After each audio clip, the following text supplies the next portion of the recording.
This is the new iPad, all new 10th iteration of something that used to be a budget product, a device that, at least according to some reviews, failed expectations folks within the tech community, while at the same time it may easily turn into best-selling iPad of the upcoming year. I got my silver version with 64 gigs of storage and Wi-Fi only. The plan was to just give it a shot, use it a little bit, and maybe challenge my 4 years old 11-inch iPad Pro. This comparison, however, will be featured in one of my next videos, so stay tuned. It would be awesome if you could subscribe and turn on all notifications. Welcome to Digital Markings. I'm your host Marco, and this is your dose of Apple news, leaked information, tech rumors, and reviews. Before we continue, question for you: will you buy the iPad 10? Please answer in the comment section below. This video is powered by MOFT. Check out their origami-style accessories for your iPad, iPhone, and MacBook. Digital Markings is affiliate, so the link is in the description and in the pinned comment.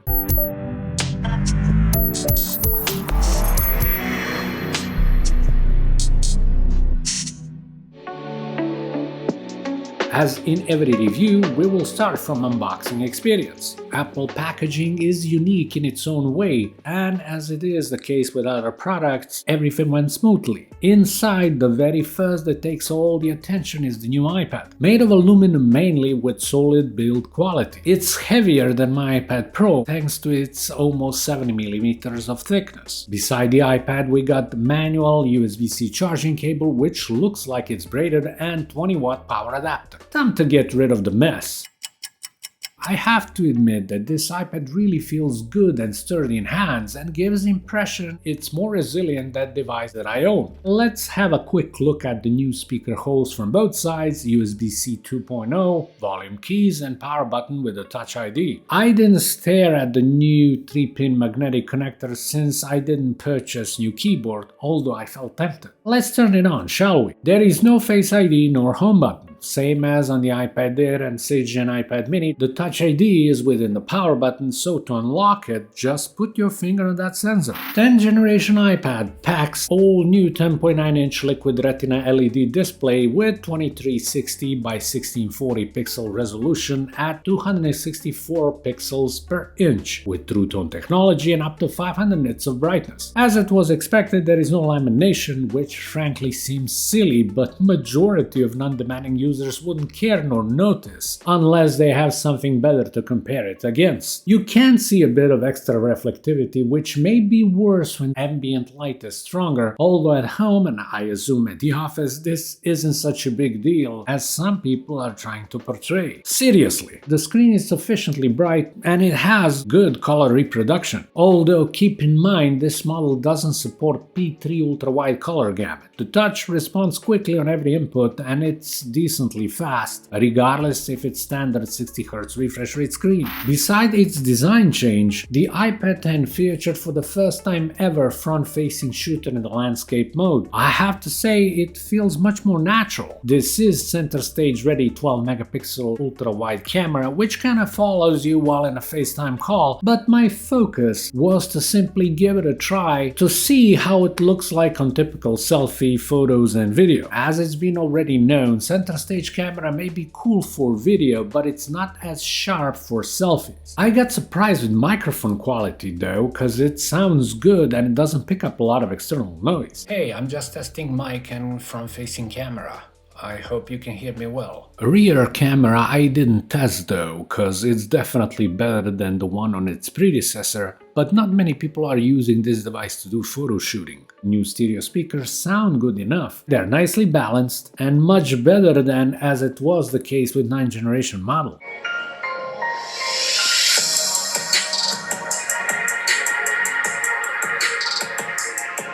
Although at the same time far away from those that belong to more premium end of spectrum. One of the biggest surprises this year was Apple's decision to replace the Lightning port with USB-C connector earlier than expected. While it isn't as fast as many other enthusiasts would expect, it does the job well and finally allows you to connect your other devices to your iPad. What I've done, I've connected my super old external hard drive through multi-port adapter. The drive was recognized almost instantly and there was no issues accessing it. Just for test purpose, I've decided to make a copy of the raw footage of unboxing to this iPad. This file is 1.42 gigabytes of size, 2K resolution. It completed everything in around 58 seconds, which is okay by me. At the same time, I've used this opportunity to connect the iPad to my external monitor. After all, this is not the M1 based device, so you won't see it extending across the entire display surface. But the screen mirroring in its own resolution does work the way it's supposed to. Speaking about connectivity, I was tempted to taste how will this tablet act with universal control, and no surprise there, it just works like magic. With USB-C on board on the latest basic iPad, everyone was hoping to see support for the second generation Apple Pencil, but it didn't happen. Since I own the second gen and as such is not compatible, I had to rely on third-party stylus, so I've used the one from Pinovel, which I've reviewed recently and it was great, both for drawing and note-taking. Keep in mind though, if we exclude this YouTube stuff, I'm not a digital artist, at least not anymore, so some other active professionals may provide you with more useful point of view if you're into art. Now let's dive into deep. The iPad 10 is powered by Apple's A14 Bionic processor from 2020, paired with 4 gigs of RAM. Still highly capable silicon that didn't suffer any hiccups nor issues while I was using it. Surfing the web, gaming, exporting sample 2K video, or navigating and playing with multi-layer Affinity photo file, it all passed smooth and flawless. Just to comply to established review standards and customs ideas, I've run a couple of benchmarks. Geekbench, for example, measures processor's performance, simulating both single-core and multi-core scenarios. iPad 10 CPU single-core benchmark got 1,577 points, while multi-core has reached 4,020, which overall is good. Geekbench Compute Metal score has topped 12,298, which did surprise me once I've compared it to my iPad Pro. This video will be uploaded soon, and it will also include results from N22 benchmarks and more. It is important to mention that during the testing of 10th generation iPad, not even once there were problems with device overheating, while battery life was impressive.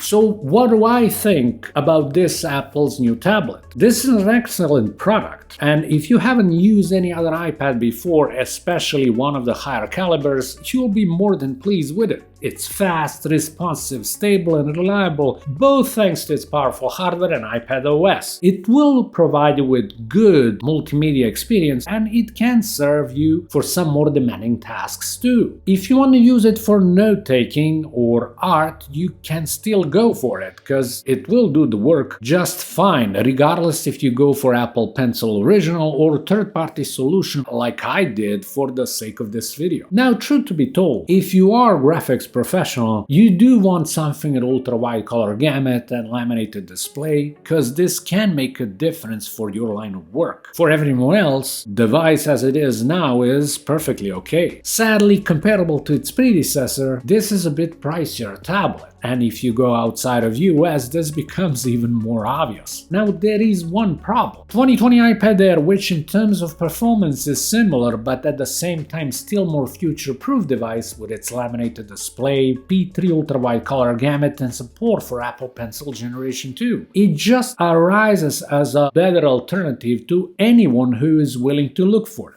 Lucky for Apple, this will not be majority, so many will end up satisfied with this latest model, unless they don't mind the old design of the iPad 9, which is still sold and will probably remain until its true replacement arrives, probably something as the iPad SE. I don't want to say that you should spend more for the iPad Air 5, which is a bit silly for me, cause that is not a small amount of money, and many of average users will not be aware of all of its benefits. On the other end, there is the iPad mini 6, which I will also include in one of my upcoming videos, which is available for $50 more, and at least in US, that's more bearable, but you do have to settle with smaller 8.3-inch display. Truth to be told, even if I was thinking to do something crazy and use this as my main tablet, I've decided to take it back. While you will see how it truly compares to my old older iPad Pro, I still prefer to have ProMotion display and quad speaker system, just for the sake of better audio and video experience. This, however, doesn't make the iPad 10 bad. It's not bad at all, and I could gladly give it 7 out of 10. Yet my needs are different. Therefore, I will wait for a better opportunity to replace it with this year's iPad Pro, or maybe the next one in 2023 or 2024. We will see. In any case, this was a very first Digital Markings review Apple product. I hope you liked it, and if you did, make sure you subscribe, hit the thumbs up, and turn on all those notifications. If you do have suggestions how videos of this type may improve, please, I urge you that you leave in the comment section below. That would be all. Thank you so much for watching Digital Marketing channel. My name is Marco. Talk to you soon. Have an excellent day. Bye.